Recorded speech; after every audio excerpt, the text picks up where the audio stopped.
Welcome back, everybody, to City Girls with Country Roots, where we grow everything with patience and love. As you can see, I'm currently out here in my large section of my garden, and of course, I did not get a chance to thoroughly clean it before the winter. So, of course, we're getting ready.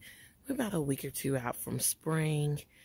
Actually started, I need to get some crops in the ground.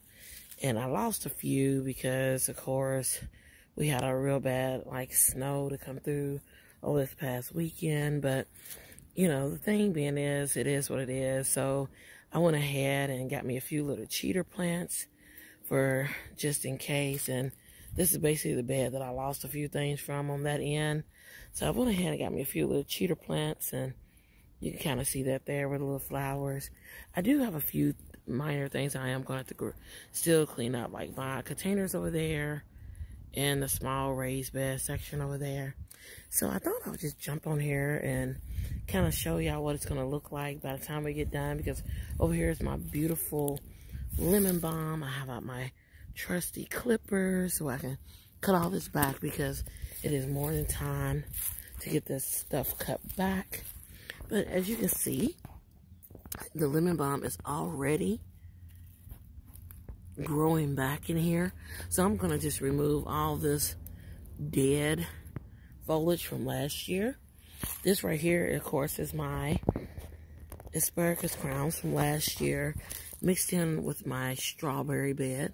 So I need to come through here and clean out some of this and throw a little organic fertilizer in here, because, of course, you know, everything we do, we practice sustainable, organic growing. And no, I'm not like USDA certified organic, but my practice is organic in practice, because I do use basically manures and anything that is OMRI certification if I have to do anything. But I try to do more of companion planting, as well as just a little bit of permaculture mixed with a little bit of monoculture. It just, you know, depends on what I'm planting and doing and what's going on. But this bed, when I actually first planted it out a few years ago, actually, I only had a few strawberry plants down that way with the asparagus. And down here, I actually grew 15 tomato plants in this section here, which came out wonderful. Over in this bed, which we'll be cleaning up, is my trellis that I put in last year. And this is where my green beans and part of my peas grew and everything. But as you can see, these are still the stakes from the tomato plants that I was able to finally plant out. Because last year I didn't really do as much as I normally would do, because I ended up having a hand injury. So they really set my season back a whole lot. And this right here is another one of my herbs. It's oregano, actually. And here in Kentucky, zone 6 and 7, we'll say, it is a perennial. And as you can see, down in here, it's already grown back. So I'm going to end up cleaning out all of this. I had that stays in here, of course. And then I had peppers, and a couple of the wonderful eggplants was in here too, along with a couple more tomatoes. And so it was basically a nightshades bed. And when we talk about nightshades, every plant that you grow basically has a family that it belongs to.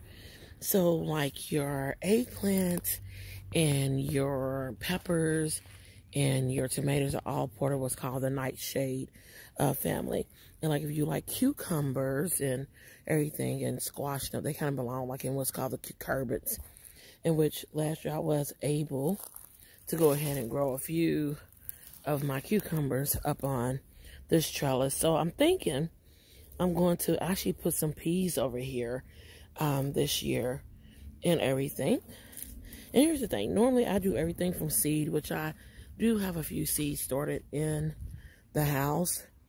And I'm going to be bringing them out to that wonderful new greenhouse that I end up getting. And I'm going to build one of my other, convenient greenhouses and everything. And we'll put some more plants in there too. But because this is just the backyard garden, as you all know who have been following our channel too. We also have the community gardens that we garden at as well. So this is just the first take of cleanup.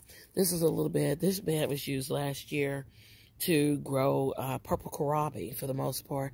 As you see, it's got a little bit of grass. And on top of it, what you're seeing over here, that lemon balm is even coming back over here. It's growing over here as well. I'm going to try to get rid of it. Lemon balm is just like mint. In fact, they're like in the same family. So just a little drop, and next thing you know, it's taking over everywhere. So we're going to do that. Here is where, year before last, where I had like all my tomatoes. I had like 40 tomatoes planted out here. I had, over here was my corn. And you can see the little burn holes in the fabric.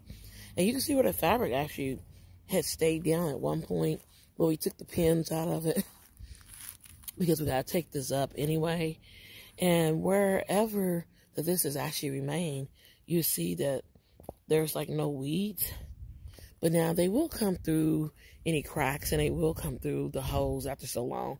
So this is after a whole year of nothing being grown in this section.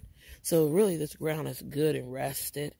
And I can actually come back, believe it or not, and replant. But I will still do rotation on my crops. So even though I'm going to pull all this fabric up, get all this wonderful dandelions and wonderful grass that has peeked through some of these holes. And as you can see, the poor weed fabric right here got torn. And here's the thing, people. You can't use a lawnmower on this stuff. And with my hand being down, and I let some of the men in my family come out here try to help me. Yeah, they took a lawnmower over. So that's what kind of ripped that up. Because other than that, that weed fabric is good. It went from a 5 to, I think, 10-year basis. So long as you treat it right, it will run with you. But I thought I would just jump on here real quick and show you what we're going to be doing. And when I finally get it all cleaned out, I will have to show you the finished product. So if you haven't already liked, followed, ring that bell for notification, please do that. I would love for you to come along with me in this 2022 growing season and follow along to see all the wonderful things that will happen, all the disasters that will happen, and then everything in between that will definitely happen. So I hope everybody's having a wonderful March, and I look forward to seeing you all on my next video. All right then, guys. Bye.